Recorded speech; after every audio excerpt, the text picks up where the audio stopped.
Newly diagnosed cancer patients with solid tumours will now be able to be referred to the chemotherapy day unit. The service will be run by a clinical oncology team from Zanet, the successful tenderers. Margaret Ayling has provided the funding for the unit in memory of her late husband who died of cancer. 10 years ago, she made public her intention to sponsor a chemotherapy unit. But the dream of enabling patients to stay at home with their loved ones is a lot older than that. One she shared with her husband, and later her parents, and one born out of their own experiences. We didn't have any money at all. I was a school teacher, and my husband was trying to embark on a business. So life was very hard, and school teachers didn't earn that much money in those days. So we had to stay in very, very bad accommodation, a room which was not good at all. And it was the trauma of 3 whole months. Flights were difficult and very expensive, so we remained there for 3 whole months. It was a traumatic experience, and my husband felt very strongly about it. We wanted to ensure that we could make a little difference, and it has been our dream for about 40 years now, way back in 1977. And then my parents encouraged me when my husband died, and our dream came true. Inaugurating the facilities, the Chief Minister said his government's policy had been to offer as many services locally as possible.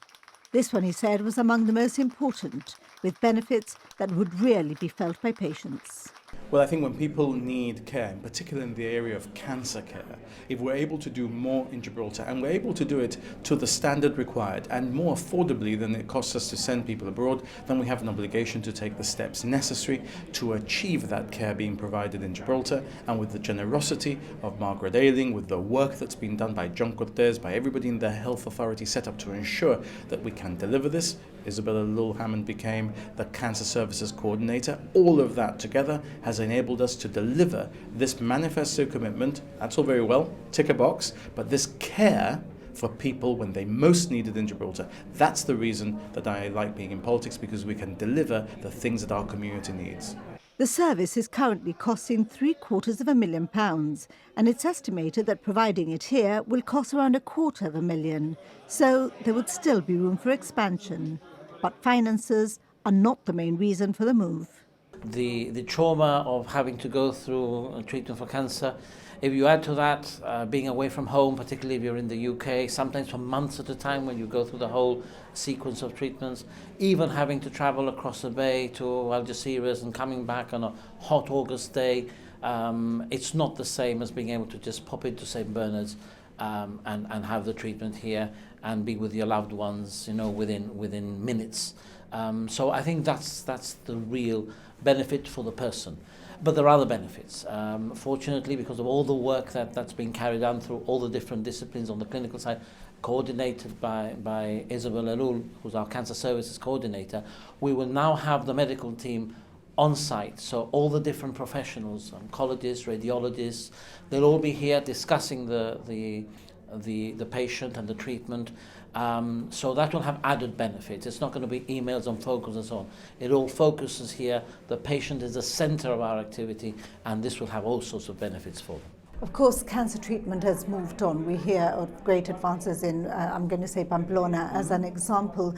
So when is it decided, when it's treated here or when it is taken further afield? This is a decision that the multidisciplinary team of doctors, with involvement from the patient, of course, will decide. There are no 2 cases the same.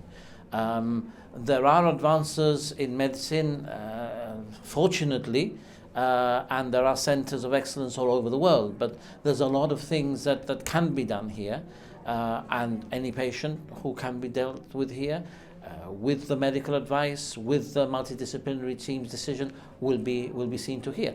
If there's anything that cannot be dealt with here, sadly, there are always going to be conditions, not just cancer, but other conditions, that Gibraltar will not be able to deal with because they're very complex. We have to accept that in our community, we go over and beyond what would be expected of any community of our size. But now we have this additional facility, and I think it's going to do a lot of good to a lot of people, particularly to a lot of families. The unit will also allow for patients to be seen in consultation and follow-up clinics.